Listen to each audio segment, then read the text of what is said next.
Taking a live look now from the White House, the markets and investors waiting on the June jobs report today. The report from the ADP shows private payrolls lost 33,000 jobs in the month of June. It's the first decrease in the figure since March of 2023. And it comes as a shock to many as some of the nation's top economics forecasted an increase of 100,000 jobs for the month. And joining us now to break this all down for you with this report and what it means for millions of Americans is Director of Economics and Commercial Market Strategist for Huntington National Bank, Ian Wyatt. Ian, thank you so much for taking the time.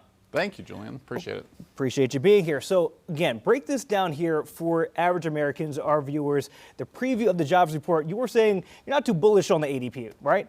Well, the ADP often misses. It's just private sector, so it would include government and misses some areas. It's basically they're a payroll provider and they're doing an estimate. It's not perfect. Right now, the street estimate, as you were saying, is about 130,000 jobs. We'll see on that where that comes in. I'm a little nervous on this. I think everyone's a little nervous that there's some downside risk. I think if it comes in under 100, you get a lot closer to rate cuts. If it comes in negative, you get really close to rate cuts, maybe at the end of this month, the first rate cut. But the reality for consumers is those rates don't necessarily matter for them. The rates you're talking about, it's an overnight rate. It only affects your credit card, really, and most of your credit card isn't even that. It's the 5-year treasury is going to affect your car loan. The 10-year treasury, that really affects what you pay on a mortgage. So those kind of things more matter for consumers, and we'll see how that performs. But yeah, I'm a little nervous. I'm also looking at the unemployment rate. We'll see where that comes in as well. That's exactly where I want to go. We're hearing that companies are hiring less. What's making them hit the brakes, and how worried should we be that companies aren't hiring as many people as we expected them to? Yeah, I mean, great point. We've really seen, and this is why the Fed cut back in September, the unemployment rate hasn't really ticked up. It's actually been weirdly stable since May of last year. We've bounced between 4.0 and 4.2. That really isn't a statistically significant move in the unemployment rate. But what's really happened is turnover's way down. People aren't quitting as much. Generally, they quit because they got their next job lined up. They're not quitting just for fun. They got someone giving them a raise.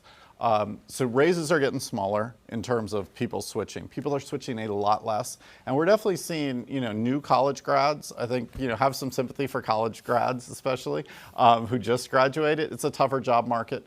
And the other thing I'm really looking for in this report is what industries are hiring. We've seen over the last year is the job growth has been incredibly narrow. It's been a few industries. It's been healthcare. It's been construction. It's been government. We've seen tech cutting back. We've seen finance cutting back. All sorts of jobs you think of as college jobs, but also plenty of manufacturing jobs have pulled back a bit, or just been flat, just haven't grown. In a lot of cases, it's not so much there's been negative growth, it's just no growth in those categories. So it's pretty narrow, and that always makes me nervous when you really start relying on a few industries to drive growth. If we can see that get broader, I'd be happy to see job growth get broader. If we see it getting narrower, last couple months, partly because of DOGE cutbacks and some of those things, we've started to see the government number really slow and not be an adding to it. For much of the past year, government was a real positive. It's not really adding to job growth right now in the last couple months. Ian, I got to ask about the R word that nobody wants to talk about, recession, right? Everybody says, okay, what are the key indicators here? How close are we? Because the Fed really has a tough job here looking at what they can do to keep us from a recession. How tough is that job, and what are you looking for as a key indicator that maybe things aren't going the way we need them to? Look, one of the things I watch carefully is real-time consumer spending data. I'll be checking, credit card spending data. We can see that updated, through last week, basically. So you're seeing that it's still growing. Right now, we're still seeing consumers are still spending more. It's not a ton, maybe 2.5%. You back out inflation, you're maybe at about 1% growth in spending. So we're still seeing that. If we still see payrolls growing up, if we really see a couple months of negative payrolls, that's the jobs number, or we really see the unemployment rate tick up 2-3 tenths of a percent, not 2-3%, but goes from say 4.2 to say 4.5, I start to get a bit nervous. But I'd also say Americans, we've been conditioned to be really afraid of shocks. But the reality is we've been through a lot of shocks. And yes, shocks normally start recessions. There needs to be some sort of big event that you have a slow economy, but then you have a shock hit it. But the reality is in the last 20 years, we've only had 2 recessions. So lots of shocks, lots of ups and downs. but the economy has been incredibly resilient. And I think that's our base case right now, is that in the second half of this year, it's a slower growth scenario. It's maybe a 1.5% growth scenario. It's not that R word. It's not that recession word.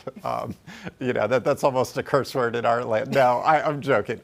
It's something we are always nervous about that. We're always looking for it, but I'm not seeing it yet in the data, anything there yet. Okay, so no need to sell the farm and the ranch and all the valuables. You're saying pump the brakes.